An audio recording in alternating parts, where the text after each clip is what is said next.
بسم اللہ الرحمن الرحیم نحمده ونصلی ونسلم علی رسولہ الکریم اما بعد۔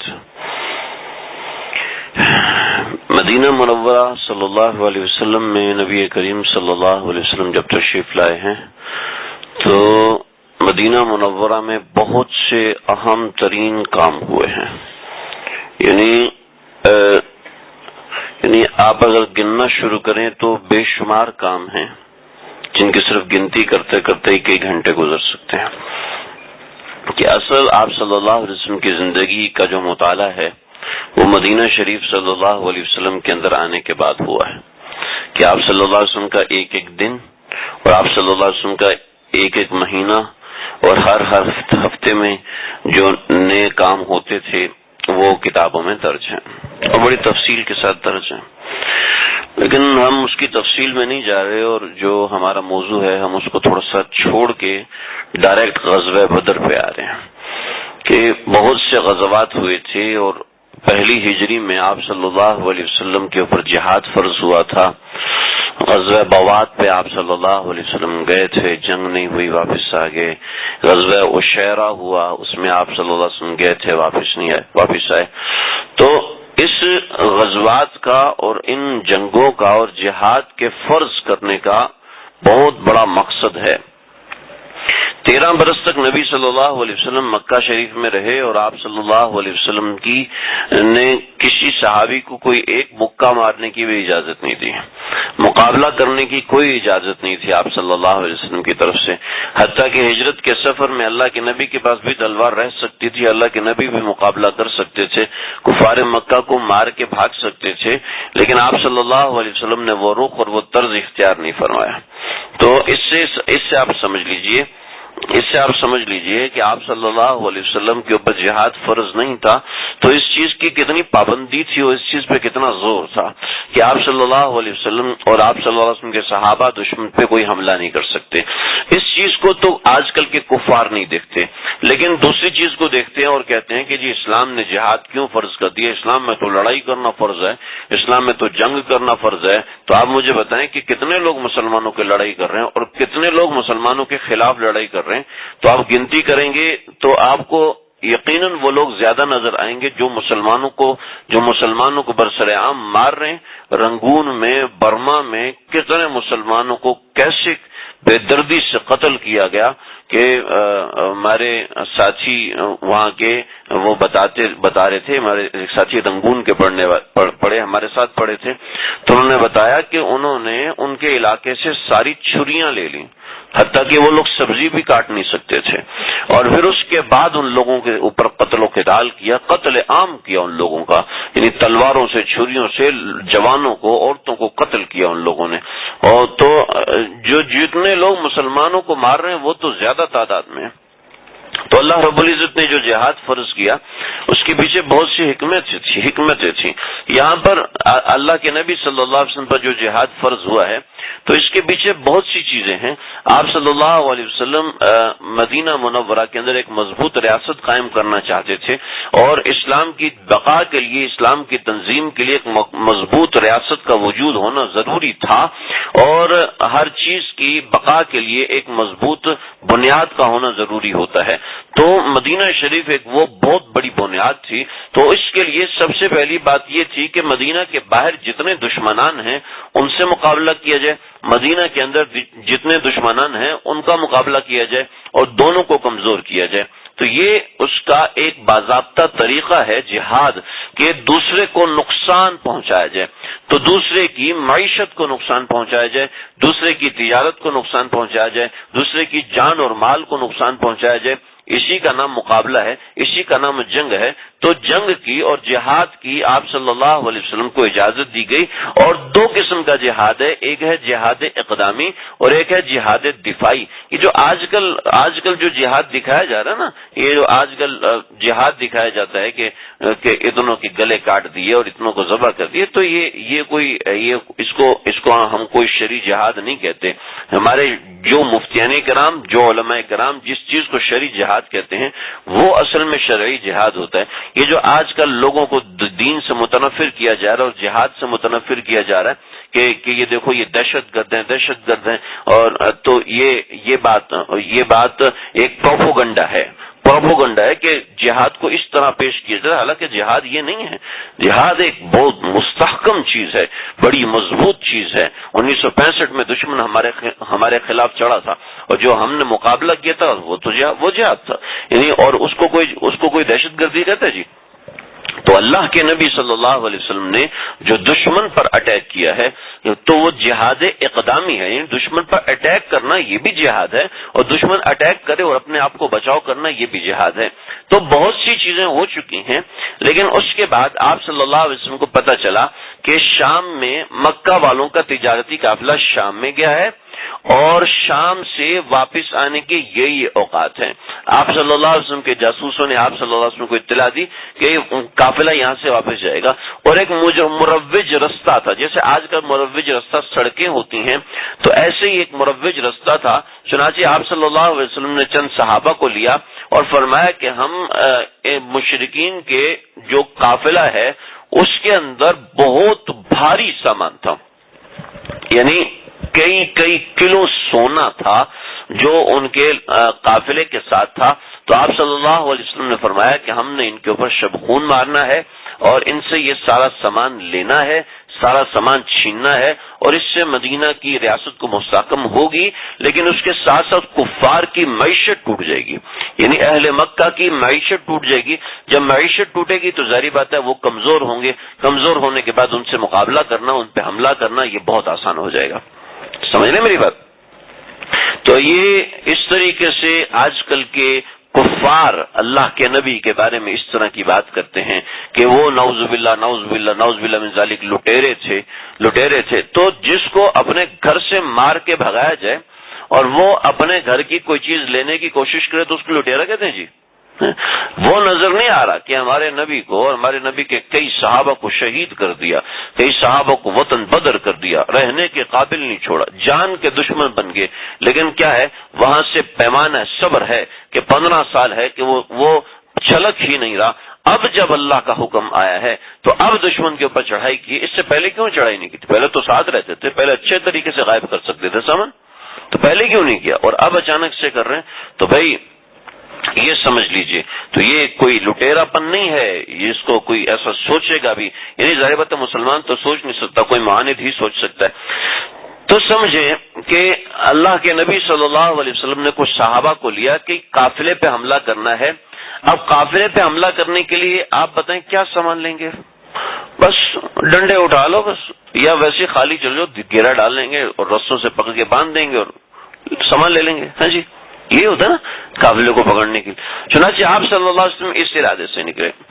ادھر سے ابو سفیان کو جاسوسی ہوگی کہ نبی کریم صلی اللہ علیہ وسلم یہاں سے نکلے ہیں اور وہ ہمارے قافلے کو لوٹنا چاہتے ہیں اور جس کے اندر مکہ کے سب لوگوں کا مال لگا ہے, پیسہ لگا ہے, تو اس سے تو ہماری معیشت تباہ ہو جائے گی. یہ انتہائی بہترین قدم تھا, کسی دشمن کی معیشت کو تباہ کرنے کے لیے بہترین قدم تھا. اور اگر یہ قدم بھی مانو کامیاب ہوتا تو ایک بڑا زبردست قدم تھا. لیکن بہرحال جیسے اللہ کی رضا, اللہ نے نبی کریم صلی اللہ علیہ وسلم سے فرمایا کہ تم سے ہم نے وعدہ کیا تھا کہ تمہیں 2 قافلوں میں سے ایک قافلہ دیں گے, لہذا ایک قافلے سے ہم نے تمہیں مٹبھیڑ کروا دی. اور اس کی بنیادی وجہ اب میں انشاءاللہ آگے بتاتا ہوں. ابو سفیان نے ایک شخص کو تیار کیا, زمزم بن عمر الغفاری. زمزم بن عمر الغفاری یہ وہ شخص ہے کہ یہ بطور قاصد قافلے سے آگے نکلا اور قافلے سے آگے نکل کے اس نے تیز اونٹنی لی اور کہا کہ جاؤ مکے والوں سے کہو کہ تمہارا قافلہ خطرے میں ہے, لہذا اپنے قافلے کی حفاظت کرو.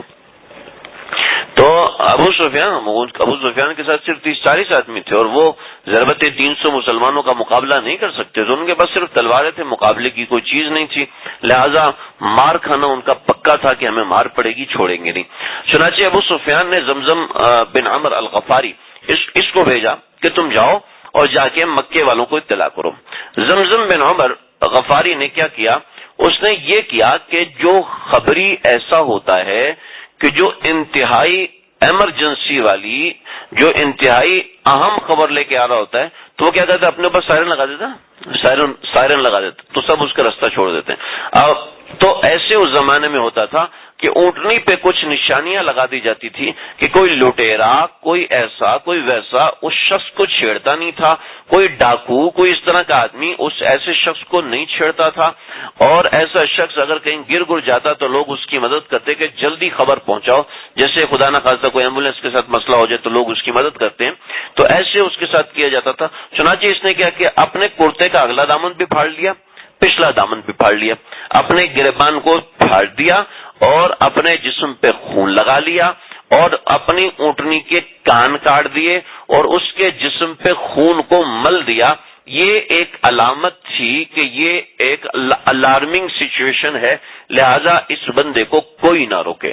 چنانچہ اس نے یہ سچویشن بنائی اور یہاں سے نکلا۔ دوسری طرف مکے کے اندر عاتقہ بنت عبد المطلب، عاتقہ بنت عبد المطلب، یہ عبد المطلب آپ صلی اللہ علیہ وسلم کے دادا ہیں، یعنی آپ صلی اللہ علیہ وسلم کی پھوپھی۔ تو عاتقہ بنت عبد المطلب جو کہ حضرت عباس رضی اللہ عنہ کی بہن ہے، انہوں نے خواب دیکھا، اور خواب دیکھا تو انتہائی گھبرا کے اٹھی، جلدی سے کہا کہ عباس کو بلاؤ۔ چنانچہ حضرت عباس رضی اللہ عنہ کو بلایا کہ میں نے خواب دیکھا ہے، لیکن اس سے پہلے شرط ہے میری، ایک میری شرط ہے۔ کہ شرط کیا ہے؟ شرط یہ ہے کہ میرا یہ خواب آپ نے کسی کو بتانا نہیں ہے، اگر کسی کو بتاؤ گے تو میں ہرگز یہ خواب آپ کو نہیں سناؤں گی۔ کہ نہیں تم پوچھو خواب بتاؤ، کیونکہ عرب لوگ جو خواب میں بڑی مہارت رکھتے تھے، اور آج بھی عرب لوگ خواب کے معاملے میں بڑے ماہر ہوتے ہیں۔ تو چنانچہ عاتقہ نے بتایا کہ میں نے خواب دیکھا ہے کہ ایک سوار مکے میں داخل ہوا، اور سوار نے آ کے اعلان کیا، یا آل غدر، یا آل غدر انفروا الی مضاجعکم فی ثلاث، انفروا الی مضاجعکم فی ثلاث۔ بعض لوگوں نے مزاجی کی جگہ کوئی اور لفظ بولا ہے، تو بل اس کا ترجمہ ہے اے غدار قوم، اے غدار قوم اپنے قتل گاہوں کی طرف چلو 3 دن کے اندر اندر، ٹھیک ہے، 3 دن کے اندر اندر اپنے قتل گاہوں کی طرف پہنچو۔ جناب عبداللہ بن عباس رضی اللہ عنہ کہنے لگے کہ بھئی یہ کیسا خواب ہے؟ کہ بہت ہی خطرناک خواب ہے۔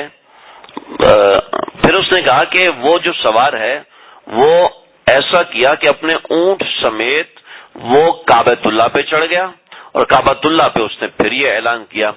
اس کے بعد وہ وہاں سے اترا، یعنی پتہ نہیں چلا کیسے کعبے پہ چڑھ گیا، پھر وہاں سے اترا اور جبل ابی قبیس پہ چڑھ گیا، یعنی کعبۃ اللہ کی صفا پہاڑی کے پیچھے ہے جبل ابی قبیس، ابھی اس کے اوپر محل بنا ہوا ہے، اور باب السلام سے اگر نکلیں گے تو سامنے جو ایریا وہ سارا جبل ابی قبیس کا ہے۔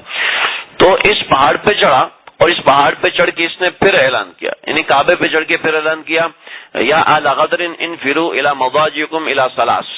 پھر کعبۃ اللہ سے اتر کے جبل ابی قبیس پہ چڑھا، اور جبل ابی قبیس پہ چڑھ کے پھر اس نے اعلان کیا، یا آل غدر انفروا الی مضاجعکم فی ثلاث، کہ 3 دن کے اندر اندر اپنے قتل گاہوں کی طرف پہنچو۔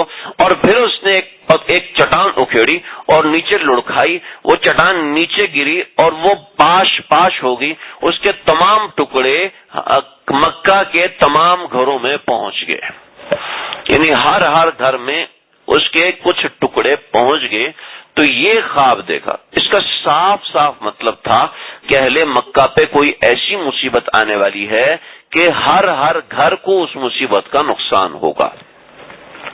تو حضرت عباس نکلے، تو حضرت عباس نکل کے کہنے لگے کہ یہ خواب تو کسی کو بتانا نہیں۔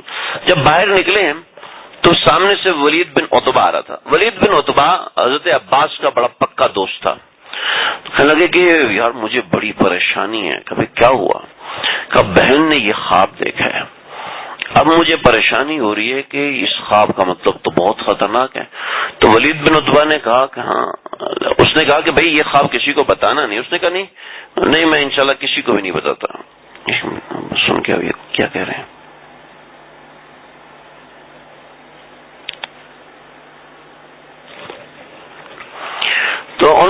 انہوں نے یہ کہا کہ 3 دن کے اندر اندر تو اب عتبہ جو ہے وہ بڑا پریشان ہوا. عتبہ نے وہ خواب سنایا، عتبہ نے اپنے باپ ولید کو سنایا، اور ولید کا دوست تھا ابو جہل، اس نے ابو جہل کو سنا دیا. یوں کرتے کرتے یہ خواب پورے مکے میں پہنچ گیا، پورے مکے میں.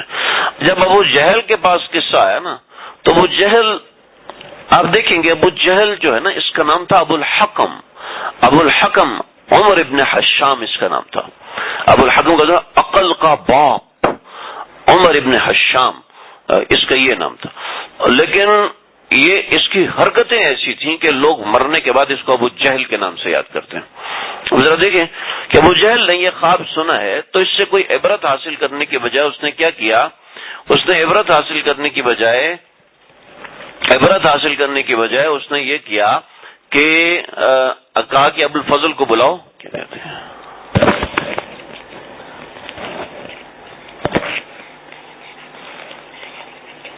ٹھیک ہے. تو کہنے لگے کہ کہنے لگے کہ عباس کو بلاؤ. جب حضرت عباس آئے تو وہ کعبہ کا طواف کر رہے تھے. کہنے لگے ابو الفضل، حضرت عباس کی کنیت ہے ابو الفضل. ابو الفضل ایسا کرنا کہ طواف کے بعد مجھ سے مل لینا. چنانچہ حضرت عباس آئے. حضرت عباس نے آ کے کہا کہ بھائی پہلے تو بنی ہاشم کے مردوں نے نبوت کا دعویٰ کیا تھا، اب کوئی نبیہ بھی پیدا ہو گئی ہے، یعنی کوئی عورت بھی نبی پیدا ہو گئی ہے. کہا کیا مطلب عورت؟ کہا تمہاری ایک بہن ہے عاتقہ، اس نے یہ خواب دیکھا ہے. تو کیا واقعی دیکھا ہے؟ تو حضرت عباس کہنے لگے نہیں، میں نے کوئی نہیں، میری بہن نے کوئی نہیں دیکھا. تو ابو جہل چڑھ دوڑا، جھوٹ بولتے ہو، بکواس کرتے ہو، تم ایسے ہو، تم ویسے ہو، تم لوگ عجیب ہو، تم لوگ یاد رکھنا ہم 3 دن یہاں بیٹھ کے انتظار کر رہے ہیں. اگر 3 دن کے اندر کچھ نہیں ہوا نا، 3 دن کے اندر اگر کچھ نہیں ہوا تو یہاں پر کعبۃ اللہ میں تحریر ہم چمٹا دیں گے کہ بنی ہاشم سارے جھوٹے ہیں.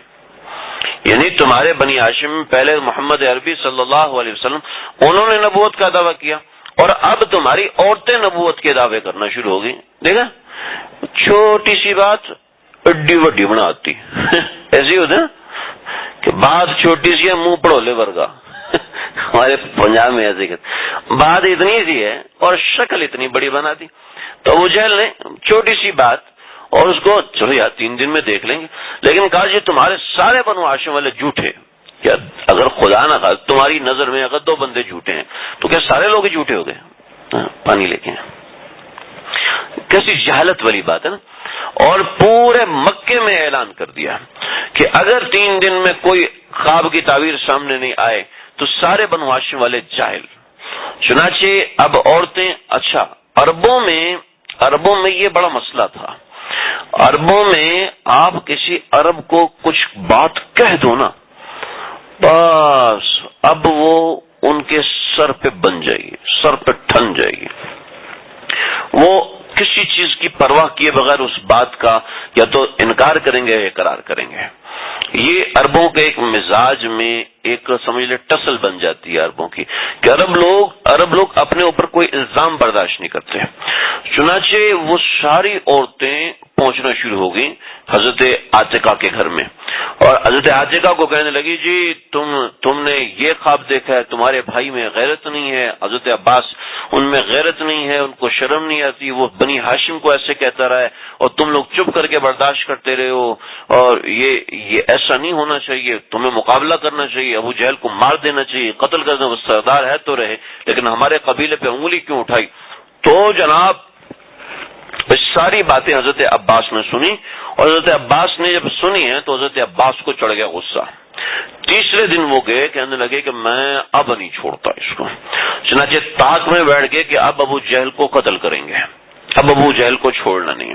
چنانچہ ابو جہل طواف کر رہا، طواف کرنے کے بعد وہ ایک جگہ بیٹھنے لگا تو حضرت عباس نے کہا میں اس پہ حملہ کرنے لگا. تو جیسے ہی حملہ کرنے لگا تو مجھے ایک چیخ کی آواز آئی. جب ایک چیخ کی آواز آئی تو سارے مکے والے دوڑے، اور سارے مکے والے دوڑ کے وہ کعبۃ اللہ کے بطحہ کی طرف، ایک مصحف کی طرف، یعنی باب السلام کی طرف ایک جگہ ہے، اس جگہ پر پہنچے، اور اس جگہ پر پہنچے تو دیکھا وہی زمزم بن عمر غفاری وہ اونٹ لے کے آ رہا ہے، اور اونٹ کے کان کٹے ہوئے ہیں، اور اونٹ سارا خون میں بھیگا ہوا ہے، اور اس نے اپنا کرتا پھاڑا ہوا ہے، اور بری حالت میں ہے، اور ایک الارمنگ سچویشن میں وہ آ رہا ہے، اور آ کے اس نے بتایا کہ اپنے قافلے کی خبر لو، ابو سفیان کا قافلہ خطرے میں ہے، اور مسلمانوں نے اس کے اوپر حملہ کر دیا ہے، محمد عربی صلی اللہ علیہ وسلم آپ کے قافلے کو لوٹنے والے ہیں، اور تمہارا اتنا بڑا نقصان ہو جائے گا کہ 6-7 سال کے لیے تم سب لوگ بیٹھ جاؤ گے کہ کئی کلو اس میں سونا ہے، پھر اس میں گندم ہے، اس میں جو ہے، اس میں کھجور ہے، یعنی اس کے اندر تمہارا پورے سالوں کا سامان ہے، جو اگر محمد عربی صلی اللہ علیہ وسلم کے پاس چلا گیا تو تمہاری معیشت تباہ ہو جائے گی، اور تم کھانے پینے کے قابل نہیں رہو گے، کھانے پینے کے لالے پڑ جائیں گے، کچھ نہیں رہے گا تمہارے پاس۔ تو یہ سارا اس نے سنایا تو سب لوگ ہل کے رہ گئے۔ یہ تو وہی ہوا جو عاتقہ نے خواب دیکھا ہے، سمجھ رہے ہیں؟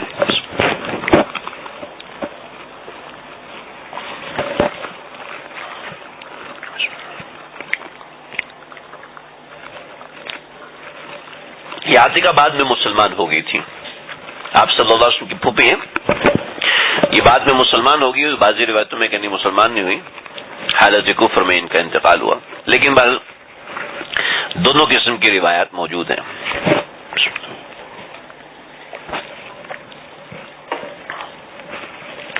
تو حضرت عباس فرماتے ہیں کہ ہم نے تو یہ سب چیز چھوڑ دی کیونکہ خواب کی تعبیر سامنے آ گئی تھی، ابو جہل جھوٹا قرار دے دیا گیا تھا، اور عاتقہ سچی ہو گئی تھی، اور مکے میں خوف و ہراس پھیل گیا کہ 3 دن کا اعلان تھا، اور تیسرے دن واقعتاً اعلان ہو گیا کہ انفروا اعلی غدر الی مضاجعکم فی ثلاث، کہ 3 دن میں پہنچو۔ اب تھوڑی خیر نہیں ہے، پہنچو، اب تمہاری خیر نہیں۔ تو اب سب اندر سے ڈر رہے ہیں، چنانچہ کئی لوگ ایسے جنہوں نے قرہ ڈالا، اور قرہ ڈال کے کہنے لگے جی اسی کو نہیں جانا، ہم نے نہیں جانا، اپنے آپ کو بچایا۔ چنانچہ ابو لہب نے عاص بن وائل کو اپنی جگہ رکھا۔ ارے یہ تو یہاں پر ایسے تھے نا، نبی کریم صلی اللہ علیہ وسلم جب نکل رہے تھے تو آپ صلی اللہ علیہ وسلم کے نکلنے سے پہلے ایک خاتون نبی کریم صلی اللہ علیہ وسلم کے پاس آئی، اور نبی کریم صلی اللہ علیہ وسلم سے کہنے لگی یا رسول اللہ میں بھی آپ کے ساتھ چلوں گی، پردے کے احکامات نہیں تھے اس وقت، میں بھی آپ کے ساتھ جاؤں گی۔ تو آپ نے فرمایا کہ تم کیوں جاؤ گی، عورت تو ہمارے لیے پریشانی کا باعث بنے گی۔ کہا یا رسول اللہ کچھ جو زخمی ہو جائے گا اس کی پٹی کر دوں گی، آپ کو کھانا بنا کے دے دوں گی۔ آپ نے فرمایا تم گھر جاؤ اور گھر میں رہو، تمہیں گھر میں رہتے ہوئے جہاد کا ثواب ملے گا۔ اور اس کا نام پھر آپ صلی اللہ علیہ وسلم نے شہیدہ رکھ دیا۔ فرمایا کیا حال ہوگا جب تمہارا کہ جب تمہیں شہید کیا جائے گا اور پھر شہادت کے ساتھ تم ہمارے ساتھ اٹھائی جاؤ گی۔ تو یہی ہوا حضرت عمر کے زمانے میں، ان کا ایک غلام تھا، ان کی ایک لونڈی تھی، تو ان کو اس نے کہا تھا کہ جب میرا انتقال ہوگا تو اس کے بعد تم آزاد ہو۔ تو انہوں نے اپنی آزادی کی لالچ میں دونوں نے مل کے ان کو بوری میں بند کر دیا، اور ان کے چہرے پہ کپڑا ڈال کے ان کو یعنی پھانسی دے کے شہید کر دیا۔ حضرت عمر رضی اللہ عنہ کو پتہ چلا تو حضرت عمر نے قصاص میں ان دونوں کو قتل کر دیا۔ تو ایک طرف تو یہ ہے، دوسری طرف ابو لہب جو ہے اس نے عاص بن وائل کے ساتھ جوا کھیلا ہوا تھا، اور جوا کھیلا تھا کہ 480 درہم کے عوض میں اس نے کہا کہ عاص بن وائل میری جگہ پہ جائے گا، اور سب سے کہا کہ عاتقہ کا خواب سچ ہے۔ عاتقہ بنت عبد المطلب، چونکہ ابو لہب کی بہن تھی عاتقہ بنت عبد المطلب، تو ابو لہب کو تو یقین تھا۔ جب ابو لہب کو یقین تھا تو ابو لہب نے جان بوجھ کے جانا مناسب نہیں سمجھا، اور اپنی جگہ پہ عاص بن وائل کو بھیج دیا۔ ابو جہل نے بہت زور دیا، بہت لوگوں نے قرے ڈالے، بہت لوگوں نے اپنے آپ کو بچانے کی کوشش کی، لیکن ان کو ابو جہل زبردستی کسی کو غیرت دلا کے، کسی کو غصہ دلا کے، کسی کو پریشان کر کے، کسی کو لالچ دے کے، کسی کو کسی طریقے سے ابو جہل سب کو لے کے گیا۔ تو عاص بن حشام کو اپنی جگہ بھیجا، اور جنگ بدر میں حضرت عمر فاروق کے ہاتھوں جو ہے وہ مارا گیا، یعنی کفر کی حالت میں مرا۔ اور ابو لہب کا جو انجام ہوا وہ انشاءاللہ دیکھیں گے کبھی۔ جو امیہ بن خلف تھا، امیہ بن خلف یہ وہ شخص ہے جس نے حضرت بلال رضی اللہ عنہ پہ بہت ظلم اٹھایا. آپ جانتے ہیں یہ حضرت بلال ان کے غلام تھے، اس کے غلام تھے، اور حضرت بلال نے جب ایمان قبول کیا تو اس نے کتنی تکلیف دی. تو امیہ بن خلف جو تھا اس کی مکے والوں سے بڑی اچھی دوستی تھی. تو جو مکے کے حضرت سعد بن معاذ رضی اللہ عنہ یہ مدینہ کے بڑے آدمی تھے. سعد بن معاذ رضی اللہ عنہ، ان کا ذکر انشاءاللہ آگے تفصیل سے آئے گا اللہ نے اگر موقع دیا تو. حضرت سعد بن معاذ رضی اللہ عنہ کیا کر رہے ہو؟ حضرت سعد بن معاذ رضی اللہ عنہ مکے آئے تو یہ امیہ بن خلف کے ہاں ٹھہرے ہوئے تھے. امیہ بن خلف سے ان کی تجارتی مراسم وغیرہ تھے. تو امیہ بن خلف سے انہوں نے کہا کہ چونکہ محمد عربی صلی اللہ علیہ وسلم ہمارے پاس مدینے میں، تو مکے والے مجھے دیکھ کے ایسا نہ مشتعل ہو جائیں، تو مجھے کسی ایسے وقت میں لے جاؤ کہ جس وقت میں حرم شریف خالی ہوتا ہے. کہ ٹھیک ہے چلو. چنانچہ ان کو اس وقت لے کر گیا جب حرم شریف خالی تھا. تو یہ طواف کر رہے تھے بڑی تسلی سے. تو اوپر سے ابو جہل آ گیا، اور ابو جہل نے آ کے سعد بن معاذ پہ چڑھائی شروع کر دی. کہنے لگے کہ تم لوگ ایسے ہو، تم لوگ ویسے ہو، بے وفا ہو اور ایسے ہو، تم نے محمد صلی اللہ علیہ وسلم کو پناہ دی ہے جو ہمارے دشمن ہیں، جو ہمارے سے بھگوڑے ہوئے ہیں، اور ایسے اور ویسے. تو سعد بن معاذ کوئی اس کے غلام تو نہیں تھے نا، وہ بھی تو سردار تھے. بکواس بند کرو، ایسے بات نہ کرو، ہمارا علاقہ ہے، ہم جو چاہیں کریں، اور اگر تم نے مجھ سے اس لہجے میں بات کی تو تم ہمارے پاس سے تجارت کرتے ہو، ہمارے پاس سے گزرتے ہو تجارتی قافلہ لے کر، تمہیں تجارتی قافلے بند کر دوں گا. تم شام جا نہیں سکو گے، تمہاری ساری معیشت شام کی بنیاد پر ہے، اور شام تمہیں ہم جانے نہیں دیں گے. جب تم شام نہیں جا سکو گے تو بھوکے مرو گے یہاں، اس کے علاوہ تم کچھ کر نہیں سکتے. اس لیے دوسری طرف کا جو علاقہ تھا وہ بھی سارا شام جاتا تھا، اور شام جا کے تجارت کرتا تھا. تو ان کے پاس کچھ رہتا ہی نہیں تھا سوائے شام جانے کے علاوہ، ان کے پاس کوئی تجارت کا رستہ نہیں تھا. چنانچہ ابو جہل تھا نا، وہ بھی لڑائی کرنا شروع ہو گیا. حضرت سعد بن معاذ تو حق پہ تھے اور مہمان تھے، اور اس کو ظاہر بات ہے بے عزت کیا جا رہا ہے تو وہ تو چھوڑیں گے نہیں. تو امیہ بن خلف درمیان میں پڑا، بھائی آپ میرے. تو ابو جہل کہنے لگا کہ اگر تم امیہ بن خلف کے ساتھ نہ آئے ہوتے، اس کی امان نہ ہوتی تو میں تمہیں قتل کر دیتا. اور عربوں میں امان دے دینا یہ بہت بڑی بات تھی، بہت بڑی بات تھی. یعنی کوئی سارا علاقہ دشمن ہے، کوئی کہتے جی میں نے اس کو امان دی، اب سارا علاقہ اس کو کچھ نہیں کہے گا، اس لیے کہ اس نے اس کو امان دی ہوئی ہے. تو یہ امان ایک بہت بڑی چیز ہوتی تھی. تم اگر اس کی امان میں نہ ہوتے نا تو میں تمہیں چھوڑتا نہیں. تو امیہ بن خلف پھر بولا. امیہ بن خلف کہتا ہے ہمارے سردار کے ساتھ تم ایسی باتیں کر رہے ہو، یہ صحیح نہیں کر رہے، ہمارے سردار کے ساتھ تم تمیز سے بات کرو. کہ تو بھی چپ کر، محمد عربی نے بتایا کہ تو بھی ہمارے ہاتھوں سے مارا جائے گا. کہنے لگے کہ اسی وقت اس کا پیشاب نکل گیا. امیہ بن خلف کا اسی وقت پیشاب نکلا، بھاگا وہاں سے، گھر پہنچ کے کہنے لگا اے میری بیوی، سنا ہے کہ محمد عربی میرے بارے میں کیا کہتا ہے صلی اللہ علیہ وسلم کا کیا کہتا ہے؟ وہ کہتا ہے کہ محمد عربی مجھے ماریں گے، چھوڑیں گے نہیں. کہا یہ پوچھا کہ کہاں ماریں گے، یہاں ماریں گے وہاں ماریں گے؟ کہا یہ نہیں پتا، بس یہ کہا کہ وہ ہمارے ہاتھوں سے مارا جائے گا. ہوئے کہتے ہیں محمد عربی کبھی غلط بات نہیں کرتا. امیہ بن خلف کی بیوی نے بھی یہی کہا، امیہ بن خلف نے بھی یہی کہا، اور ابو جہل نے بھی یہ کہا کہ اب اس کی خیر نہیں. یعنی آپ صلی اللہ علیہ وسلم جو بات آپ خود سوچیں کہ لوگوں کی ذہنیت کیسی تھی آپ صلی اللہ علیہ وسلم کے متعلق کہ آپ جو بات کہتے ہیں سچ کہتے ہیں، غلط ہو نہیں سکتا. آپ کی زبان سے نکلی ہوئی بات غلط ہو نہیں سکتی. یعنی جس کے بارے میں اللہ کے نبی نے کبھی ایک بات کہہ دی کہ علیک بعتبۃ بن ولید، ایک دفعہ کہہ دیا نا، اب اس کے چہرے پہ دوبارہ کبھی کسی نے مسکراہٹ نہیں دیکھی. اب محمد نے بول دیا اب میں نہیں بچتا، اب محمد نے بول دیا اب نہیں بچتا. چنانچہ کئی لوگ شہر چھوڑ کے چلے گئے کہ آپ صلی اللہ علیہ وسلم نے بول دیا اب ہماری خیر نہیں، اب ہم نہیں بچتے. تو دیکھو اللہ کے نبی کی بات پہ کتنا پکا یقین، کافر ہو کے یقین. ہم مسلمان ہو کے بھی توجہ سے نہیں سنتے، دھیان نہیں دیتے.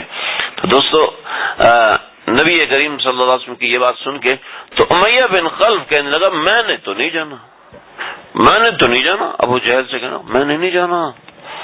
کہا کیوں نہیں جانا؟ کوئی یاد نہیں وہ سعد بن معاذ نے کیا بولا تھا؟ کہتا بات تو صحیح ہے لیکن ایک طریقہ ہے میرے پاس. دوسرا امیہ بن خلف جو تھا نا وہ بھینس کی طرح موٹا تھا، بہت موٹا تھا، اور وہ گھوڑے پہ پورا نہیں آتا تھا. تو ابو جہل کہنے لگا دیکھو میں نے ایک اونٹنی پالی ہے، اونٹنی اتنی تیز ہے کہ گھوڑے بھی پیچھے رہ جاتے ہیں. تمہارے لیے نا میں سب سے الگ خیمہ لگاؤں گا، جیسے لشکر سو جائے گا نا تم اونٹنی میں بیٹھنا اور واپس آ جانا. موٹا آدمی جب سوتا ہے نا تو اس کو اٹھانا بہت مشکل ہوتا ہے. ایسے نا ہمارے خانقاہ میں ایک صاحب موٹے تھے نا، سوئے ہوئے، ایسے کہ اس کو اٹھاؤ، اٹھایا نہیں اٹھا، اٹھاؤ اس کو، اٹھایا، پھر اٹھاؤ اس کو، کہا اب تو اسے اللہ ہی اٹھائے گا. تو بھائی وہ موٹا آدمی تو جب سوتا ہے نا تو جو سوتا ہے وہ کھوتا ہے. تو چنانچہ امیہ بن خلف جو ہے وہ بھی ایسے ہی خیمے میں جاتا. اب اس کو جان کے لالے پڑے ہوئے ہیں، ٹھیک ہے، اس کو پیشاب پخانا رک نہیں رہا، ٹھیک ہے، اتنا اس کو ڈر لگا ہوا ہے. نبی کریم جو اللہ سے نہیں ڈرتا نا وہ ہر ایک سے ڈرتا ہے. تو اس ایمان بہت بڑی دولت ہے، ایمان ایسی بڑی دولت ہے ایسی.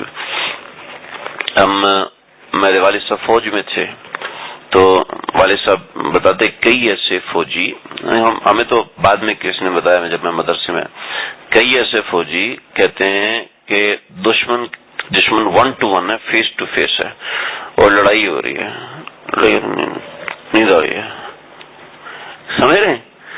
دشمن سامنے کھڑا ہے اور نیند آ رہی ہے، سمجھ رہے؟ ایک فوجی نے یہ بھی بتایا کہ میں ایسے سویا کہ احتلام ہو گیا، اب کیا کروں؟ سمجھ؟ یعنی ایسی اونگ آتی. اللہ مومنین کو ایسا دل مضبوط کرتے ہیں، ایسا دل مضبوط کرتے ہیں مسلمان کا. یعنی آپ کے پاس دولت ایمان ہے، کبھی مقابلہ نہیں ہوا نا، ہمیں اس کا پتہ نہیں کتنی بڑی دولت ہے. یہ اتنی بڑی دولت ہے، اتنی بڑی دولت ہے، ہمیں پتہ ہے مرنے کے بعد ہماری زندگی ایک اور ہے، ہمیں پتہ ہے.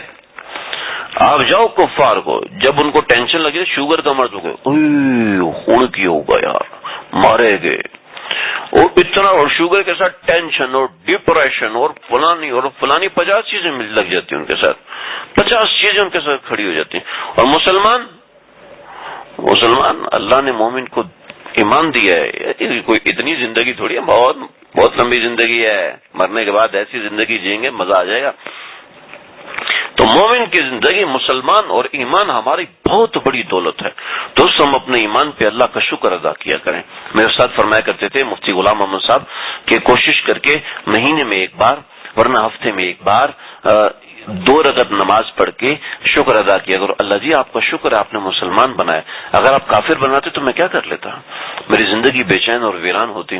کیا ہے بس زندگی کیا ہے؟ زندگی بس مزے لینا، انٹرٹینمنٹ، پیسے گواؤ انٹرٹینمنٹ کرو، پیسے کماؤ انٹرٹینمنٹ کرو، بس یہ زندگی ہے.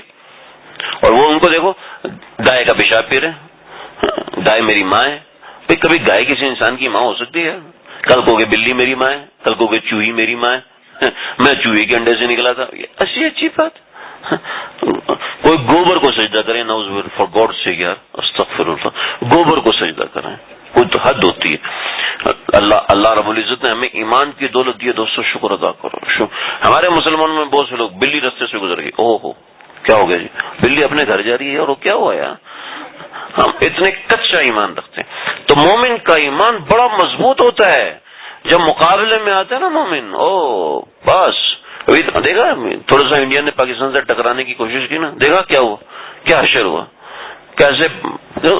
ہمارے پاس صرف تنخواہ دار فوجی نہیں ہے، ہمارے پاس مسلمان فوج ہے، ہمارے پاس ایمان والی فوج ہے. اور انڈیا کے اندر بھی وہ لوگ جو مسلمان ہوتے ہیں ان کو پیروٹی دی جاتی ہے اس نوعیت کے کاموں میں جہاں مقابلہ ہوتا ہے. کہتے مسلمان گھبراتا نہیں ہے، مسلمان ڈرتا نہیں ہے. یہ میں ترجمہ کروں، کہتے مسلمان خر دماغ ہوتا ہے، اس کو کوئی پرواہ نہیں ہوتی، کوئی پرواہ نہیں ہوتی. مسلمان سمجھدار ہوتا ہے، وہ 50 سال آگے کی پلاننگ کرتا ہے. آپ 20 سال آگے کی پلاننگ کرتے ہیں، وہ 200 سال آگے کی پلاننگ کرتا ہے. کیوں جی؟ آج ہم صدقہ ڈالتے ہیں تو کس نیت سے ڈالتے ہیں، نماز پڑھتے ہیں تو کس نیت سے پڑھتے ہیں؟ آگے کام آئے گی نا. تو یہ 200 سال کی پلاننگ ہے، 400 سال کی، 1 کروڑ سال کی، 10 کروڑ سال کی، 20 کروڑ سال کی، گنتے جو گنتی ختم ہو جائے گی، زندگی ختم نہیں ہوگی. بعض روایتوں میں آیا ساری دنیا کو رائی کے دانوں سے بھر دیا جائے، زمین سے لے کے آسمان تک رائی کے دانوں سے بھر دیا جائے، ٹھیک، اور 500 سال کے بعد ایک پرندہ آئے اور ایک دانہ اٹھا کے لے جائے، ٹھیک ہے، یوں لیتا جائے لیتا جائے لیتا جائے تو ساری زمین کے سارے دانے ختم ہو جائیں گے، آخرت کی زندگی ختم نہیں ہوگی. اتنی بڑی زندگی ہے آخرت کی دی. تو دوستو ہمارے پاس جو ایمان کی دولت ہے یہ کافروں کے پاس نہیں. یہ امیہ بن خلف جو ڈر رہا ہے نا، وہ بدحواسی میں ڈر رہا ہے کہ وہ اتنی سی بات سنی اس کا پیشاب نکل گیا، اپنی موت کے بارے میں سنا تو پیشاب نکل گیا. یہ کفار کا طرہ ہے. اللہ مومنین کے قلب کو ایک مضبوطی عطا فرماتے ہیں، مومنین کے قلب کو ایک ایسا تعلق عطا فرماتے ہیں. خیر میں اپنے موضوع سے ہٹ جاؤں گا. کئی اللہ والوں کا ایسا انتقال ہوا قابل رشک، قابل رشک. اللہ خیر برت. تو امیہ بن خلف ایسے رک گیا. اس کے علاوہ اور بھی کئی ایسے لوگ تھے کہ عتبہ اور شیبہ اور ربیعہ اور زمعہ بن اسود اور حکیم بن حزام، ان سارے لوگوں نے تیروں کے ذریعے سے فال ڈالا اور فال ڈال کے کہنے لگے ہم نے بھی نہیں جانا. لیکن ابو جہل ان کے پیچھے لگ گیا اور امیہ جو تھا نا وہ کسی طرح مان نہیں رہا تھا. تو عقبہ بن ابی معیط یہ وہ، میرے پاس گندے الفاظ نہیں ہیں کہ میں اس کے لیے وہ گندے الفاظ بولوں کہ عقبہ بن ابی معیط وہ غلیظ انسان ہے کہ جس نے نبی کریم صلی اللہ علیہ وسلم کے اوپر اوجری ڈالی تھی. اس غلیظ انسان نے اللہ کے نبی صلی اللہ علیہ وسلم پر تھوک دیا تھا. اتنا غلیظ اور گھٹیا انسان ہے. عقبہ بن ابی معیط آیا اور عقبہ بن ابی معیط نے کیا کیا، امیہ بن خلف بیٹھا ہوا تھا تو سامنے وہ دھونی رکھ دی جو خواتین لگاتی ہوتی ہیں. اس زمانے میں خوشبو ہوتی تھی، 2 طرح کی ٹھوس خوشبو ہوتی تھی جو رگڑ کے ہاتھوں پہ جسم پہ لگاتے تھے، اور ایک دھونی ہوتی تھی یعنی کہ خوشبو جلاتے تھے تو اس سے جو دھواں اٹھتا تھا.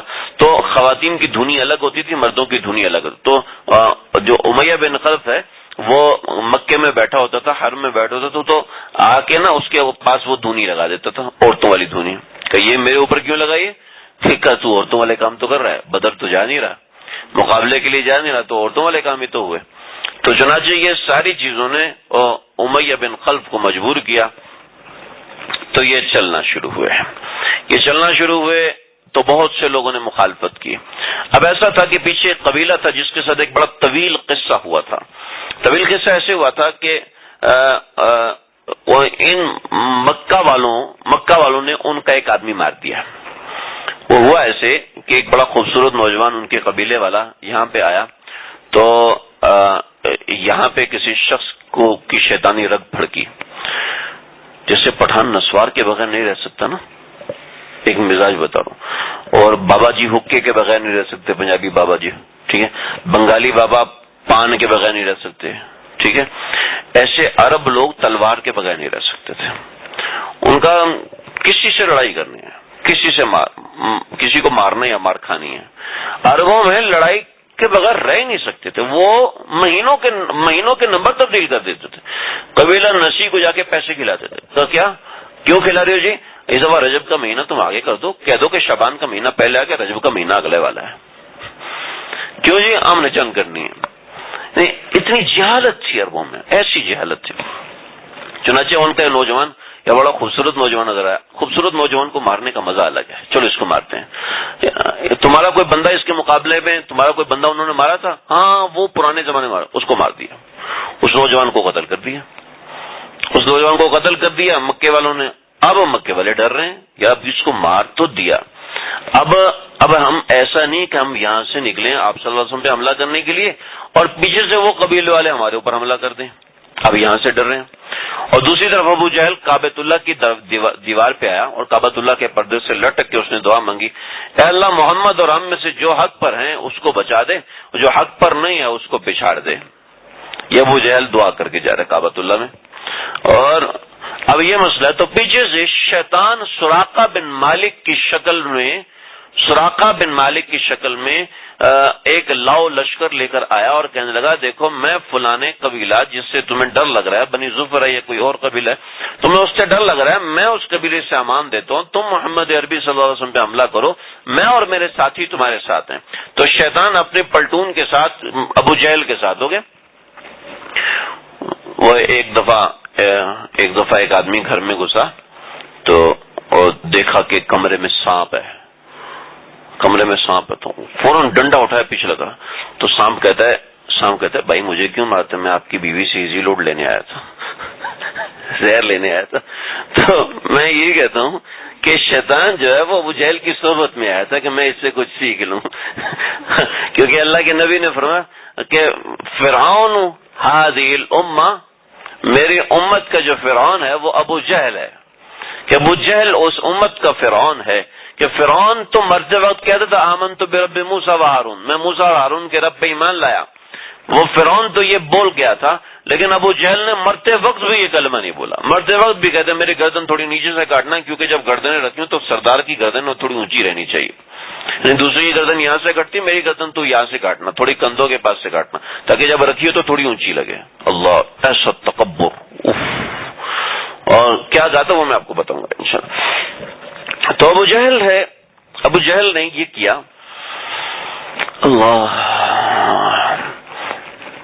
ابو جہل سراقہ کو ساتھ ملایا اور جناب اس نے سب سے پہلے ایک مقام پہ پہنچ کے 10 اونٹ کاٹے، پھر ابو سفیان بن کوئی اور ہیں، ابو سفیان نہیں تھے، سفیان ایک اور، اس نے بھی 10 اونٹ کاٹے، پھر ان کے ساتھ مغنیہ عورتیں تھیں جو گانا گانے والی تھیں اور ناز و اندام دکھانے والی تھیں، ان کے ذریعے سے انہوں نے اور لوگوں کو مائل کیا، اور اس طریقے سے یہ لوگ اپنا لشکر بڑھانا شروع کیا۔ دوسری طرف ابو سفیان یہ بہت سمجھدار تھے، بہت سمجھدار۔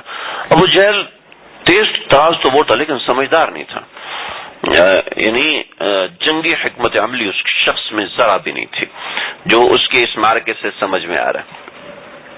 اور ابو سفیان میں ہوش مندی، دانائی، یہ کوٹ کے بھری ہوئی تھی۔ اب دیکھا ابو سفیان میں دانائی تھی اور کس طریقے سے اس نے احد میں مقابلہ کیا۔ ابو سفیان میں دانائی تھی، دیکھا کس طریقے سے خندق میں چڑھ کے آ گیا، اور جب دیکھا کہ مسلمانوں نے نیا حربہ استعمال کیا تو اس نے یہودیوں سے رابطہ کیا، اور مسلمانوں کے لیے ایسا خطرناک مارکا آ گیا، ایسا کہ اللہ کے نبی کی 4 نمازیں قضا ہو گئیں۔ ابو سفیان دماغ اس کا ایسا واقعتاً سردار تھا ابو سفیان۔ یہ اسٹوری تو آگے آئے گی، تو آگے تو ذریعہ بات ہمارے پاس وقت نہیں ہے، تو میں چلو آج تو میں ابو سفیان کا بتاتا ہوں۔ ابو سفیان بعد میں مسلمان ہوئے، لیکن ابو سفیان کو اللہ نے، اور ایسے ہی حضرت معاویہ جو کہ حضرت ابو سفیان کے بیٹے، ان کا دماغ، او اللہ اکبر، اللہ نے ایسی دانائی اور ایسی فہم و فراست دی تھی۔ تو ابو سفیان نے کیا کیا، ابو سفیان کو پتہ چل گیا کہ محمد عربی صلی اللہ علیہ وسلم نکلے ہوئے ہیں، تو چنانچہ اس نے اپنے لشکر کو ایک جگہ آئسولیٹ کیا کہ تم لوگ یہاں رکو، اور خود آگے گیا اور چلتا ہوا اپنے لشکر کو پیچھے چھوڑ کے اور خود آگے گیا۔ ادھر سے نبی کریم صلی اللہ علیہ وسلم نے کچھ جاسوس بھیجے کہ جاسوسوں سے کہا کہ جا کے دیکھو کہ ابو سفیان کے قافلے کی کیا ترتیب ہے، کیسے، کیونکہ ابو سفیان کے قافلے نے اگر دور سے بھنک پڑ گئی، دور سے پتہ چل گیا کہ کوئی لشکر آ رہا ہے، تو ظاہر بات ہے وہ رستہ تبدیل کرے گا، اور دور سے کسی کو پکڑنا آسان نہیں ہوتا۔ اور مسلمانوں کے پاس صرف 2 گھوڑے تھے اور کچھ اونٹ تھے، 70 اونٹ تھے، 3 کر کے اونٹ تقسیم ہوئے، سب باری باری بیٹھ رہے تھے، کچھ پیدل تھے، حضرت مقداد بن اسود اور حضرت زبیر بن عوام، ان 2 کے پاس صرف گھوڑے تھے، اور کچھ بھی نہیں تھا مسلمانوں کے پاس۔ تو نبی کریم صلی اللہ علیہ وسلم نے 2 آدمیوں کو بھیجا، بعض روایتوں کے مطابق حضرت علی کو بھیجا، لیکن یہ صحیح نہیں ہے، کیونکہ آپ صلی اللہ علیہ وسلم جب مکے سے نکلے تھے تو آپ صلی اللہ علیہ وسلم نے 2 جھنڈے تیار فرمائے تھے، ایک کالا جھنڈا تیار فرمایا تھا اور ایک سفید جھنڈا تیار فرمایا تھا، تاکہ ایک نشانی رہے، ایک آگے کی اور ایک پیچھے کی۔ بعض روایتوں میں کہ 3 جھنڈے تیار کروائے تھے، اور بعض روایتوں میں صرف ایک جھنڈا تیار کروایا تھا جو کہ سفید ہے، لیکن بہرحال یہ جو جھنڈا بنا تھا یہ حضرت عائشہ رضی اللہ عنہ کے دوپٹے سے بنا تھا، اور ایک جھنڈا حضرت زبیر کے ہاتھ میں تھا اور ایک جھنڈا حضرت علی کے ہاتھ میں تھا۔ تو ان 2 کے ہاتھ میں جھنڈا تھا، یا کسی ایک کے ہاتھ میں جھنڈا تھا، کالا تھا یا سفید تھا، ہمیں اس بحث میں پڑھنے کی ضرورت نہیں ہے. تو آپ صلی اللہ علیہ وسلم چونکہ قافلے کی تلاش میں آ رہے تھے تو آپ نے آگے 2 بندے بھیجے. تو وہ آگے گئے تو دیکھا کہ 2 عورتیں یہ چھپے ہوئے کسی جگہ پہ پتہ چل جائے تو 2 عورتیں آپس میں لڑائی کر رہی ہیں. کہتے میرے پیسے تو نے واپس نہیں کیے. کہتے کر دوں گی تو مجھے کچھ وقت دے کر. کتنا وقت دوں؟ کہا یہاں پہ کل جو ہے ابو سفیان کا قافلہ پہنچ رہا ہے کیونکہ اس کا ہر اول یہاں پہ آ چکا ہے. یعنی کہ مقدمہ ہر قافلے کا مقدمہ ہوتا ہے کہ 2 بندے قافلے سے 1 منزل کی مسافت پہ آگے چلتے تھے اور 2 بندے 1 منزل کی مسافت پہ پیچھے چلتے تھے. تو ایسے قافلہ چلتا تھا. 1 منزل کا مطلب ہے کہ سمجھ لیں کوئی 20-22 کلومیٹر. ٹھیک ہے. یعنی اتنے فاصلے پہ سب چلا کرتے تھے اور اگر آگے کوئی مسئلہ ہوتا تو وہ آگے پیچھے اطلاع کر دیتے. تو اچھا خاصا فاصلہ ہے تو پیچھے والے اپنا کام کر لیتے. اگر پیچھے کوئی ہوتا تو وہ آگے آ کے اطلاع کرتے تھے. یوں مینجمنٹ ہوتی تھی اور ایسا ایک بڑا فاصلہ ہوا کرتا تھا سب کے قیام کے اندر, سب کے فاصلے میں. اور وہ ستاروں کو دیکھ کے چلا کرتے تھے. اس سے ان کو منزل بھی سمجھ میں آتی تھی, راستہ بھی سمجھ میں آتا تھا. اور ظاہر بات ہے وہ چلتے تھے, ہر سال آنا جانا ہوتا تھا تو اس وجہ سے ان کو رستوں سے واقفیت تھی. آج کل چونکہ ہم سڑکوں کے محتاج ہیں تو ہمیں سڑکوں سے واقفیت ہے. اس زمانے میں لوگ سڑکوں کے محتاج نہیں تھے تو ان کو راستہ دیکھنا آتا تھا, ان کو پتہ چل جاتا تھا. ہماری دادو جو ہیں وہ اللہ ان کو زندگی دے, ابھی بھی حیات ہے ماشاءاللہ, وہ ستاروں کو دیکھ کر کہتے ہیں نماشی کا وقت ہو گیا. اب مجھے نہیں پتا نماشی کیا ہوتا ہے لیکن وہ بتا دیں کہ ابھی نماشی کا وقت ہو گیا, اب ڈیگر کا وقت ہو گیا. ڈیگر غالباً عصر کو کہتے ہیں. تو یعنی کہ وہ آسمان کو دیکھ کے یعنی کہ روشنی میں آسمان کو دیکھ کے بتا دیتی تھی کہ ابھی کون سا وقت ہوا ہے اور دیکھ کے بتا دیتے آسمان کو دیکھ کے میں اب کس جگہ پر موجود ہوں. تو پہلے زمانے کے لوگوں کو گھڑیوں کی ضرورت نہیں ہوتی تھی, آج ہم گھڑیوں کے محتاج ہیں. پہلے زمانے کے لوگوں کو فون نمبر زبانی یاد ہوتے تھے, آج یاد نہیں ہوتے, اس لیے کہ اس کا استعمال نہیں تھا. آج دوسری چیز کا استعمال ہے. پہلے زمانے کے لوگوں کو ذرا اسمارٹ فون استعمال کر کے دیکھیں, ان کو نہیں آتا ہوگا اس لیے کہ ان کے پاس اس کا استعمال نہیں تھا. تو جس زمانے میں جس چیز کا استعمال ہوتا ہے انسان اس میں ماہر ہوتا ہے. تو اس زمانے میں ایسے ہوتا تھا اور لوگ بڑی آسانی سے اس کو مینج کر لیتے تھے. حتیٰ کہ اگر کوئی رستے میں زخمی ہو کے بے ہوش ہو گیا یا سو گیا اور وہ گھوڑے پہ بیٹھا تو گھوڑا آرام سے چلتا ہوا اپنے گھر پہنچ جاتا تھا, چاہے وہ 3 دن کا سفر ہے چاہے وہ 50 دن کا سفر ہے.